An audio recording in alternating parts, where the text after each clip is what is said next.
Assalamualaikum warahmatullahi wabarakatuh. Waalaikumsalam warahmatullahi wabarakatuh. Jam 2.02. Oh ya benar. Ini diuploadnya kapan ini? Diuploadnya setelah klub yang 2-2 juga. Ya. Oke. Sebelum itu aku perlu klarifikasi. Iya. Bahwa kemarin kita memotong informasi dan itu perlu aku klarifikasi. Iya bahwa benar. Konteks dari Habaib yang akan menghancurkan Indonesia itu maksudnya adalah menghancurkan para koruptor ya. Iya. Itu yang misinformasi ya. Dan terima kasih sudah mau mengkritik kami ya. Mengkritik kami. Terima kasih. Kami tunggu lagi kritiknya. kami tunggu lagi ya. Oke, kali ini karena sudah malam ya Bung ya, kita bahas yang ringan-ringan saja. Ini tentang video YouTube lagi nih. Semoga aku tidak klarifikasi lagi nih ya.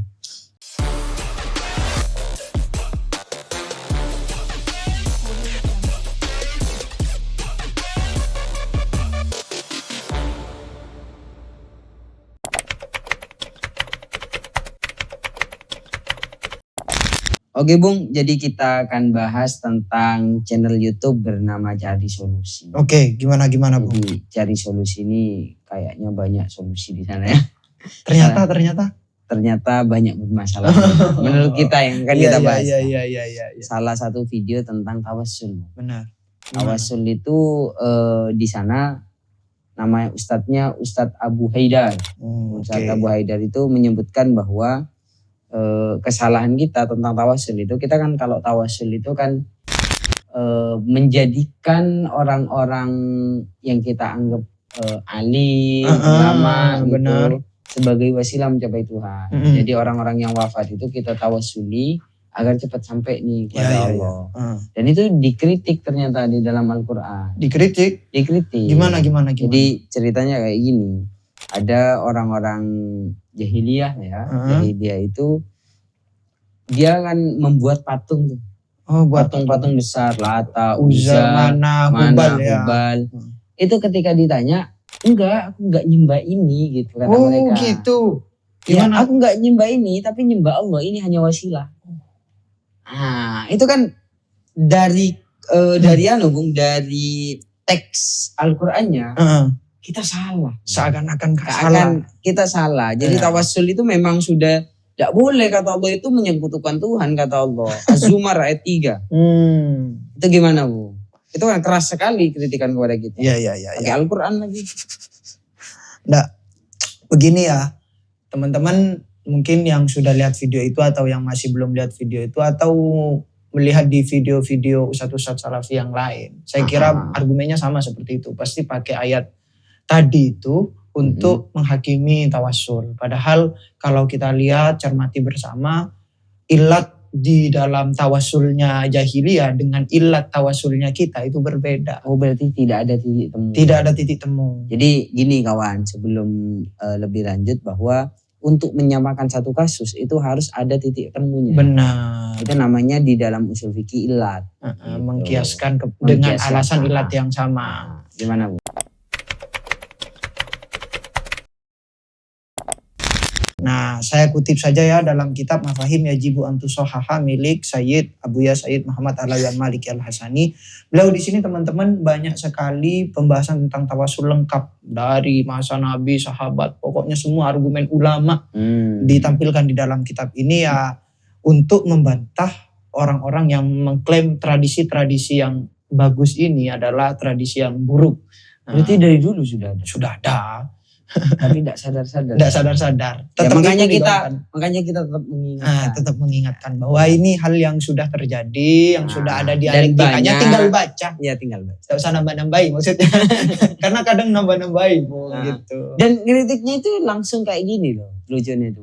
Ayat Al-Qur'annya gitu, bukan argumentasi dari kitab ini. Oh iya benar. Tapi langsung pakai Al-Qur'an. Kata Al-Qur'an kayak gini. Padahal pemahaman Al-Qur'anmu itu boleh jadi itu hasil wasilah juga. Kan dia baca kitab kan? Iya. Misalnya dia baca kitab tafsirnya siapa misalnya. Kan wasilah dari sana. Ayo gimana? Oke, saya baca ya. Itu ada di dalam bab awal mabahitu fil akidah. Pembahasan tentang akidah. Babnya namanya al-wasitatus syirkiyah. perantara yang mengakibatkan syirik lah gitu. Nah di sini pembahasannya yukhti'u katsirun minan nasi fi fahmi haqiqatil wasitati, bahwa banyak sekali manusia yang salah dalam memahami hakikat wasilah atau wasitoh, menjadi perantara gitu ya. Mereka memutlakkan hukum ini secara serampangan bahwa pokoknya kalau wasilah itu syirik. Dan bahwa pokoknya kalau orang yang menggunakan wasilah dengan cara apapun itu faqad asyraka billah, sungguh syirik kepada Allah. Ustaz Haidar, ya kan? Katanya Ustaz Haidar kayak gitu ya. Dan itu dibantah sekali sama Abuya. Wa nasya'nu fi hadza sya'nul musyrikin al-qailina, dan ini katanya termasuk perkaranya yang pernah dilakukan oleh orang-orang musyrik. Katanya sama kan argumennya kan? Sama. Mana budhum illa liyuqarribuna ilallahi zulfani. Pas ini ayat yang tadi yang dipakai dibahas sama beliau. Nah, wa hadza kalamun mardudun. Ini adalah argumentasi yang gampang ditolak. Wal istidlalu bil ayati fi ghairi mahallihi. Menggunakan ini sebagai dalil menghukumi wasilah itu haram. Tak pas, tidak sesuai tempatnya gitu ya. Apa alasannya? Wadzalika li anna hadhil ayatal karimata sharihatun fil inkari ila akhiri. Karena sebenarnya ayat yang mulia ini secara sharih menjelaskan tentang mengingkari perbuatan orang-orang musyrik. Yakni orang-orang musyrik itu perbuatannya apa? Menyembah kepada berhala dan menjadikan berhala itu sebagai alihatan min dunihi ta'ala, Tuhan yang selain Allah. Jadi patung itu dijadikan sebagai Tuhan juga. Itu gimana di ayat Al-Qur'annya yang mengatakan aku enggak nyembah Allah, enggak nyembah patung ini loh. Begini.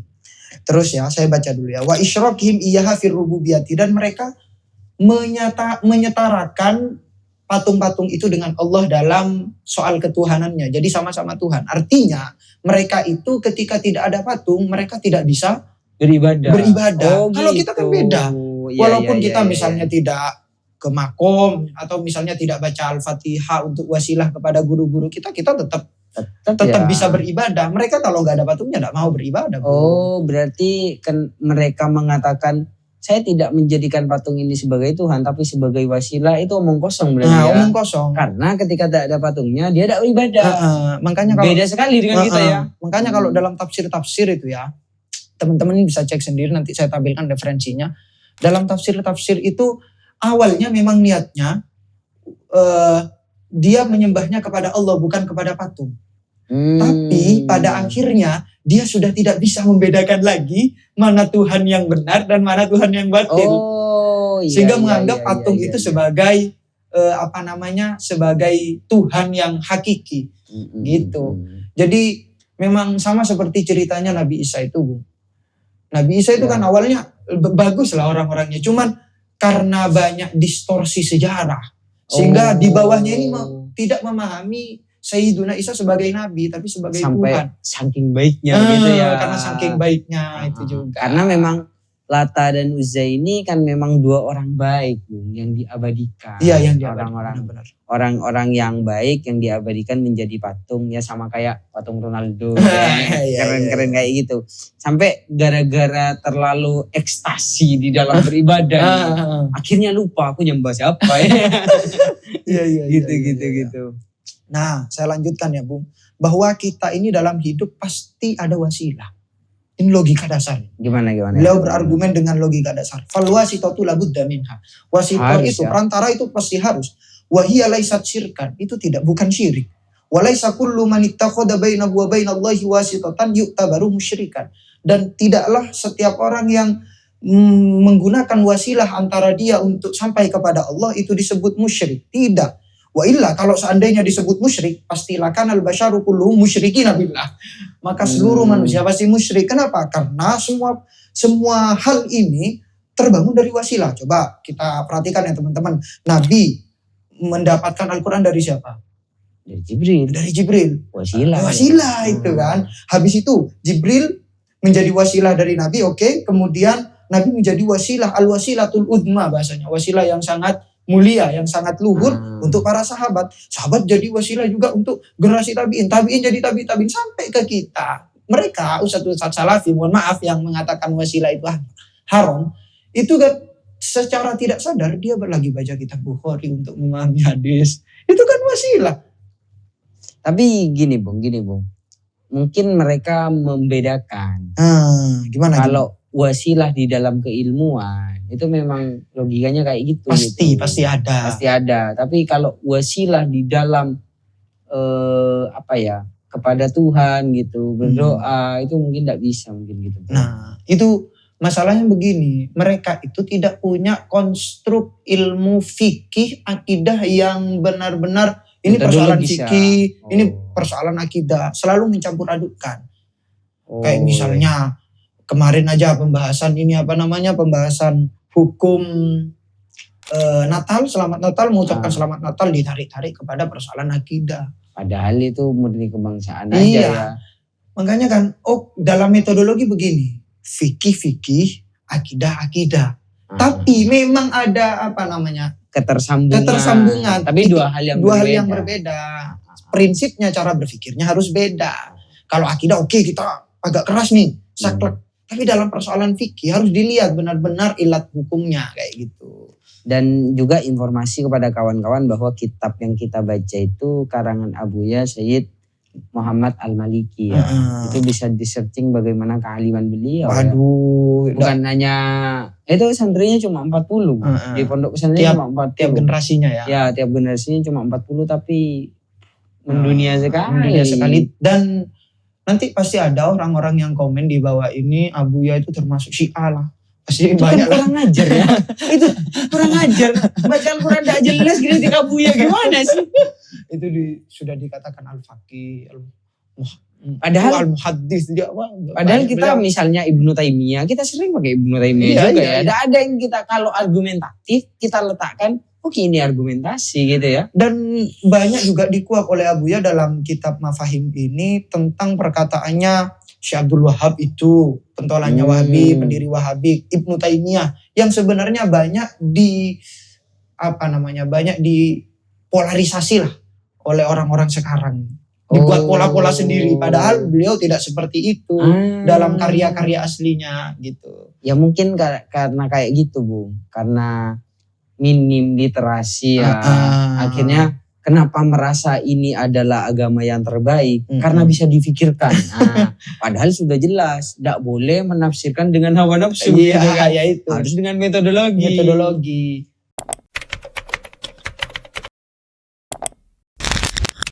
Jadi kawan-kawan KIO, sobat-sobat cerdas yang mencintai channel ini, mari berpikir ya. Dan kepada pengkritik, kami sangat terima kritikan itu asalkan argumentatif. Jangan lihat dulu videonya. Jangan baru 10 detik potongan pertama sudah langsung jadi buzzer. Ya gitulah ya. Mas Kak juga salam kepada Ustadz Haidar. Kita siap untuk diajak diskusi. Ya. Siap, baik secara virtual ataupun secara ketemu langsung bisa. Tapi kita jauh sih. Kita di Banyuwangi. Teman-teman ini enggak tahu kalau kita orang Banyuwangi. Jadi kalau misalnya kita ngeritik Hedi Pras, kenapa aku enggak langsung datangnya aja, jauh bos, Jakarta Banyuwangi jauh guys. Dan kita juga sudah di blok ya. Kita punya uang juga, kita sudah di blok di IG. Ya, kita juga kursinya ada ya. Mungkin ada yang mau nyumbang kursi ya. Oke. Mungkin itu ya Bang. Iya. Kawan-kawan semoga yang sedikit ini bermanfaat, kurang lebihnya mohon maaf. Assalamualaikum warahmatullahi wabarakatuh. Waalaikumsalam warahmatullahi wabarakatuh.